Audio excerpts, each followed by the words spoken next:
Alright guys, welcome to autosave episode 7. At this point, I think I've gotten a little bit more used to how this thing goes. Um, I'm a little less nervous for this one. I think I feel more chilled and relaxed. I hope everybody who's been watching has liked it. This episode, this hasn't been too much in the gaming news front. There were a lot of like sports and video game competitions that happened over the weekend. So Let's let me I felt like I should start off by going over the agenda of what I want to cover. So I'm gonna start off with talking about some crazy tournaments that happen both in video game and real life. Get into a new board game that's coming out, and some I want to do a little bit of reactions to some video game announcements. I've not seen the videos yet. I've actively avoided them so we could check them out. And then we have another murder mystery. I want to shout out Nelly from the last murder mystery. She was the only person to get it right. She or he was the only person to get it right in the comment section. So if anybody else wants to go back and look at the comments, yeah, they were one of the first comments, and they were the only one to guess right that it was a fact.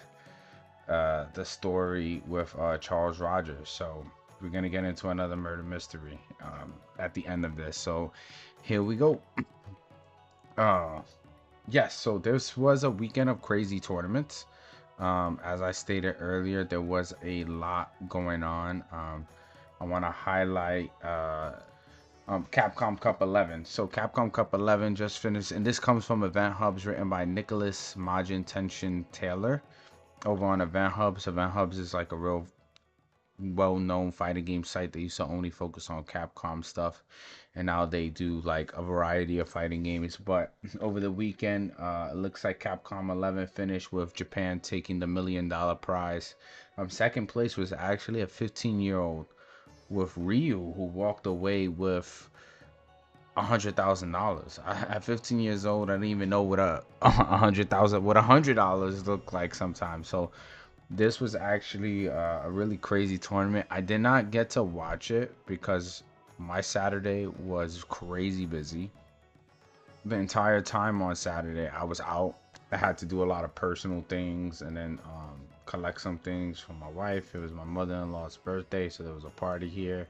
So I didn't even really get to stream, but yeah, so I didn't get to see that. But at the end of the night, I did get to see the Lakers versus the Boston Celtics.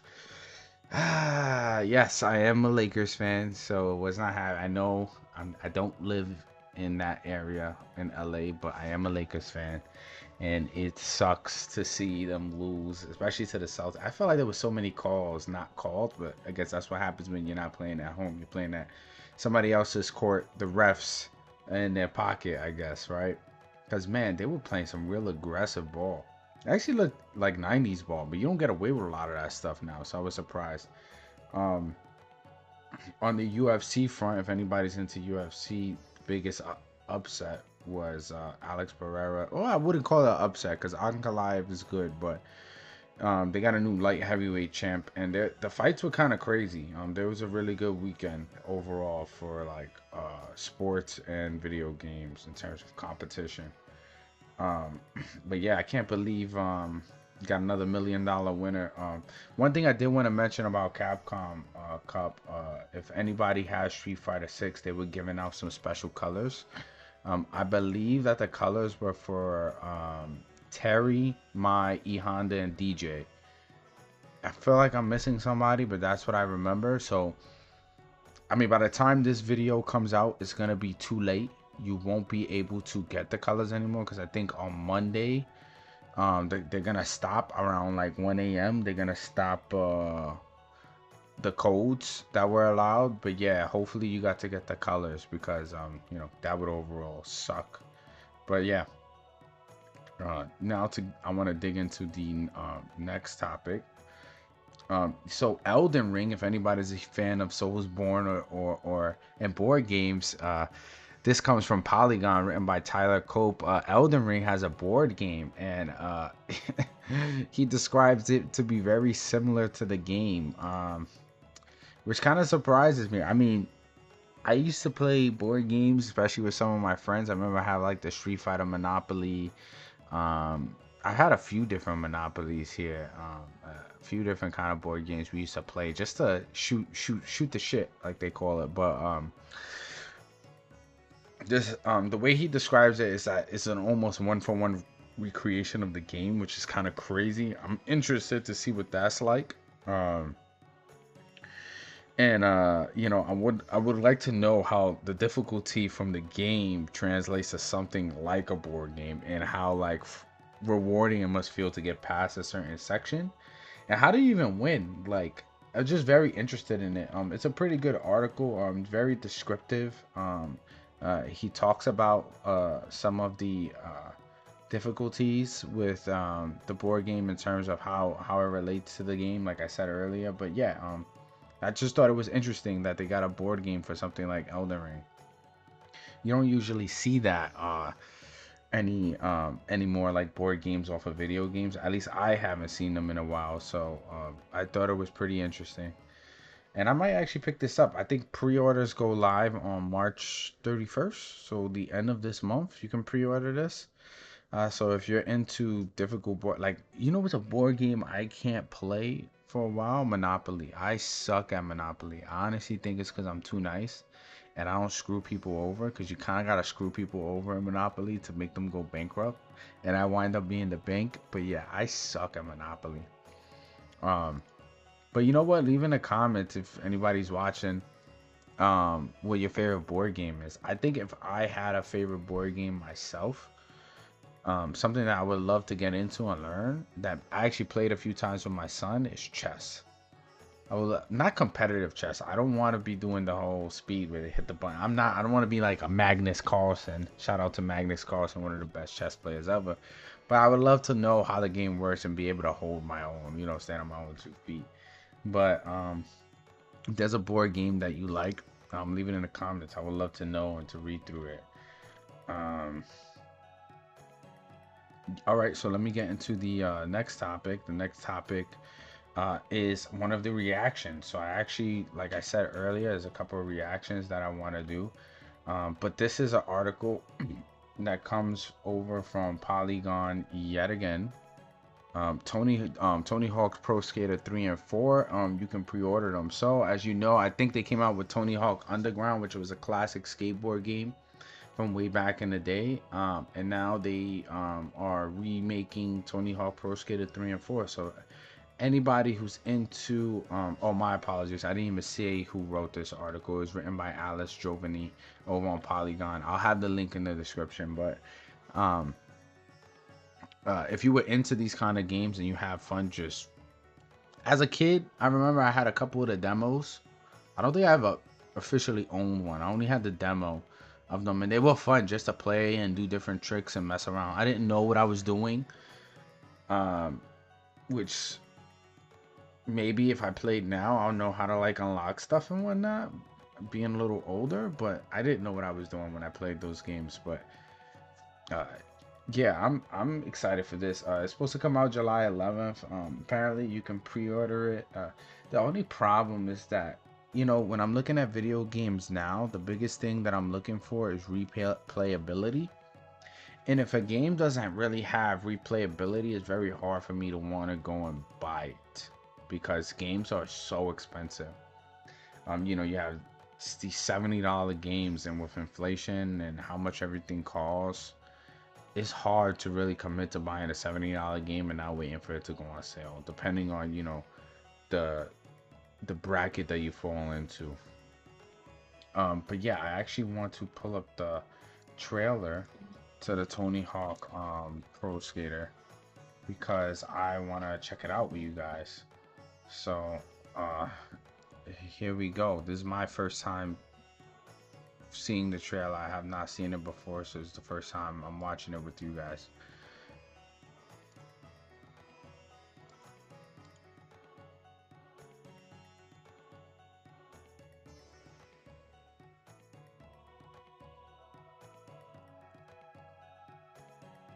Not actual gameplay. Why is he wearing the Freddy Krueger sweater?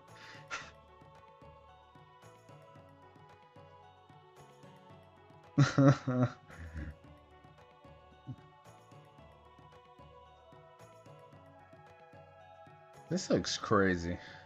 Well, I saw a Hollywood sign in the back, so it has to take place in California. Tony Hawk was from California, right? Correct me if I'm wrong. I could be entirely wrong, but I feel like he was.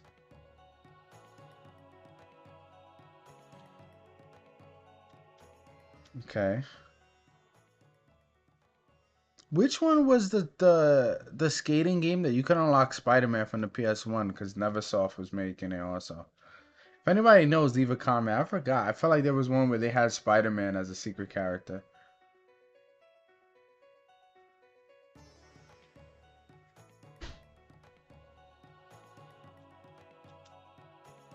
Wow. Some pretty cool environments.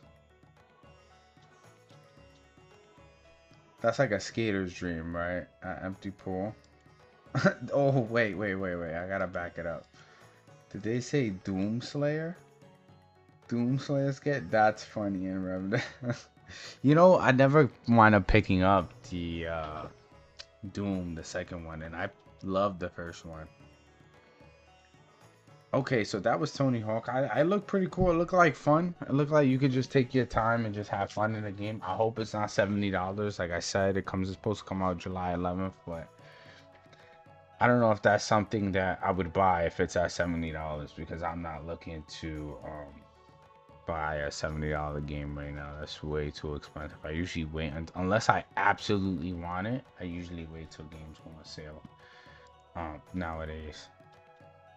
All right, so let's move on to the next topic, and that is a classic JRPG Kickstarter that I wanted to bring some attention to. This game actually looks really cool, and you know, with Suikoden 1 and 2 remaster having just come out, and them working on Lunar Silver Star Story Complete and Lunar 2 Eternal Blue. I thought that this looked really cool, and it hit me in a lot of feels. It kind of gave me Chrono Trigger vibes and brings back a lot of good memories. So I want to watch this trailer with you guys. I might support the game. Not might. I probably will support the game as soon as I get some money because I just finished paying all these godforsaken bills. Oh man, but yeah, as soon as I get a little bit of money, I'm gonna definitely put some money into this. I think I've only ever kickstarted one other game, and that was Bloodstained Ritual of the Night. So this is gonna be another one that I'm hoping to put some money behind. So let's check it out. Yeah, look, and I always love pixel art JRPGs. They're always super cool.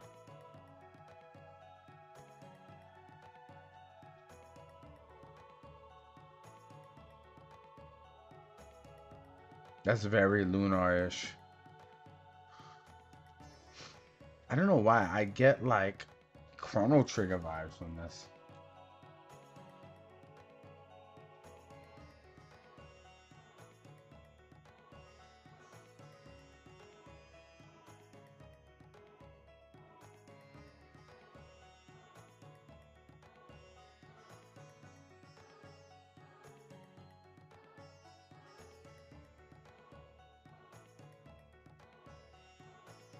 Oh man, this looks so cool. You could tell some stuff is not completely done. Like those enemies don't look as well as some of the characters. But again, that's why it's a Kickstarter, and you know, they need support.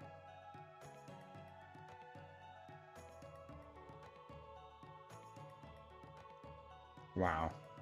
Even with this not being done, it looks really good. Could be my biases though. I told you guys before I love JRPG, so JR and ARPG. How would you call Japanese ARPGs? I love RPGs in general, so this is really cool. See, I get Battle of Magus vibes right there.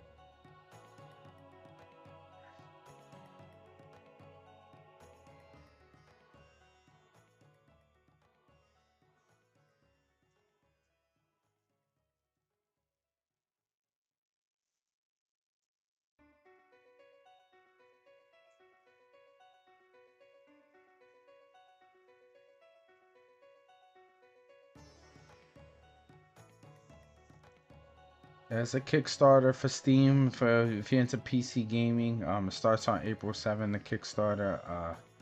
I would say just keep a lookout for this. Um, I'm excited for it. I thought the trailer looked good, but of course, let me know what you guys think in the comments. If you like the trailer or not. I thought it was awesome. And I really wanted to highlight this because this looks like a game that I would support. It's coming from I'm not familiar with this company.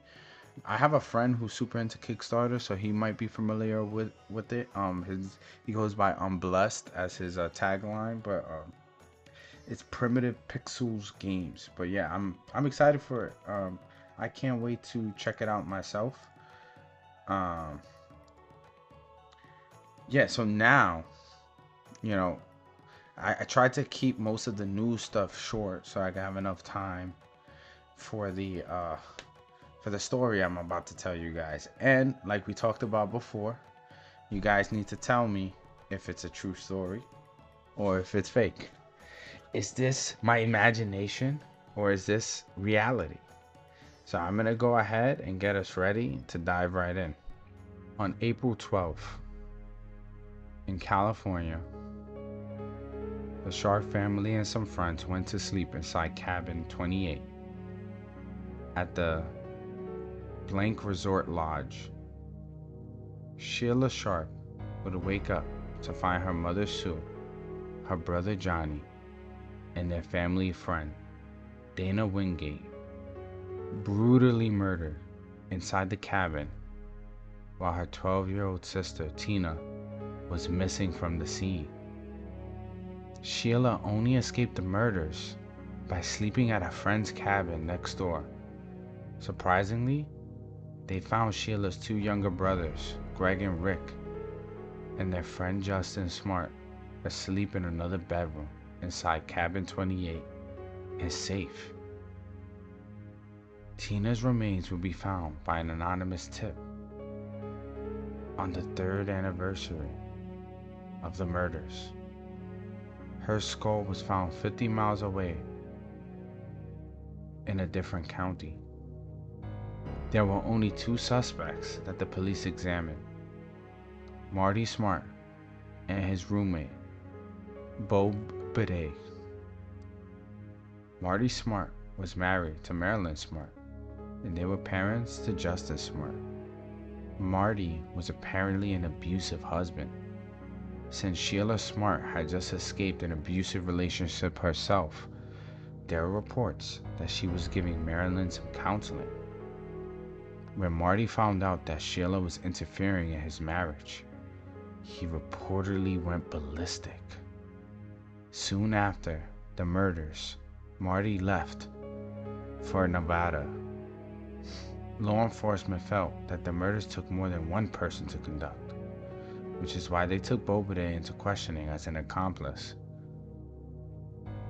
Despite there being so much more to the case, the investigation stopped. There was evidence that seemingly went unnoticed, and people of interest that were not examined properly. The murderers to this case have not been identified, and the case remains unsolved. Alright guys, now you gotta tell me if I made all this up, or is this a true story? Let me know in the comments. And in the next video, like before, I'll tell you guys whether this was real or not. Is this part of my crazy imagination, or was this a true story? Like I always say, you don't gotta save. You don't need a memory card or a hard drive because I'm gonna save it for you. This is autosave episode 7. So if you've been sticking around for me this long, I appreciate the love and support. Leave a like, share, subscribe, hit the bell, all that good stuff. And thank you for the support. Have a good night, everybody.